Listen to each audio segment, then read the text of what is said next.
حاضرین مسجد السلام علیکم ورحمۃ اللہ وبرکاتہ۔ الحمدللہ رب العالمین والعاقبۃ للمتقین والصلاة والسلام علی سید المرسلین وعلی آلہ واصحابہ اجمعین، اما بعد فاعوذ باللہ من الشیطان الرجیم، بسم اللہ الرحمن الرحیم۔ الا ان اولیاء اللہ لا خوف علیہم ولا هم يحزنون، صدق اللہ مولانا العظیم وبلغنا رسولہ النبی الامین المکین الکریم، ونحن علی ذلک لمن الشاہدین والشاکرین، والحمد للہ رب العالمین۔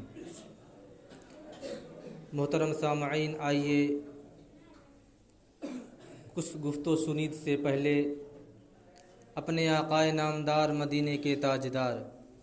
جناب روح فدا محمد عربی صلی اللہ تعالی علیہ وسلم کی بارگاہ بیکس پناہ میں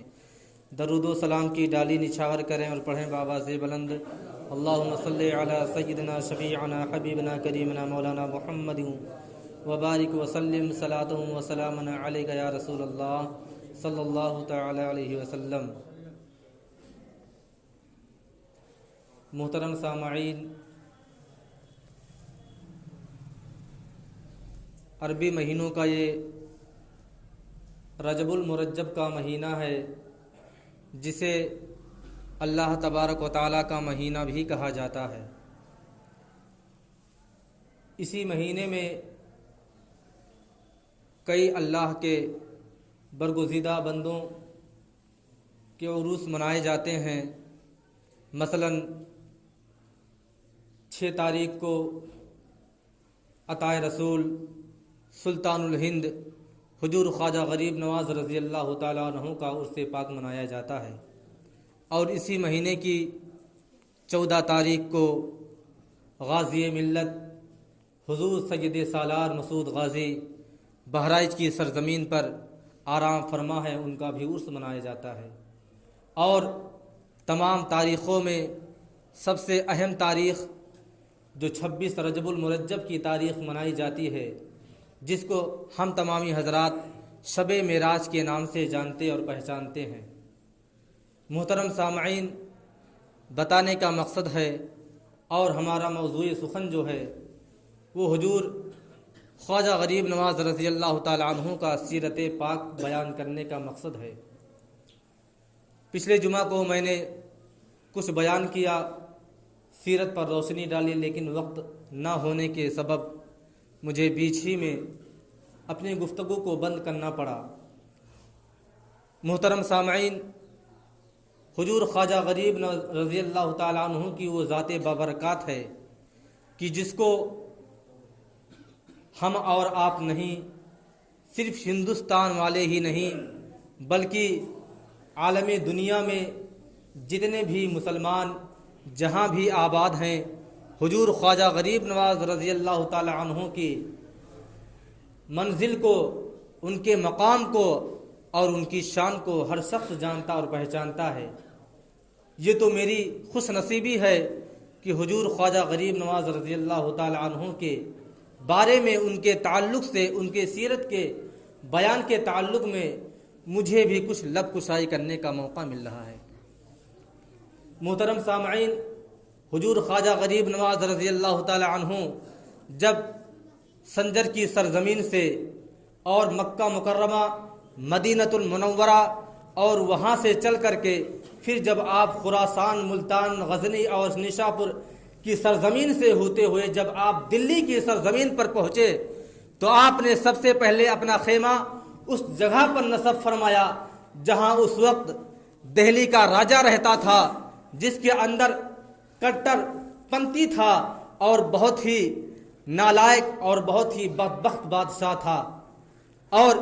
پورے دلی پر اس کی حکومت تھی، وہاں کا وہ راجہ مانا جاتا تھا۔ لیکن جب حضور خواجہ غریب نواز رضی اللہ تعالی عنہ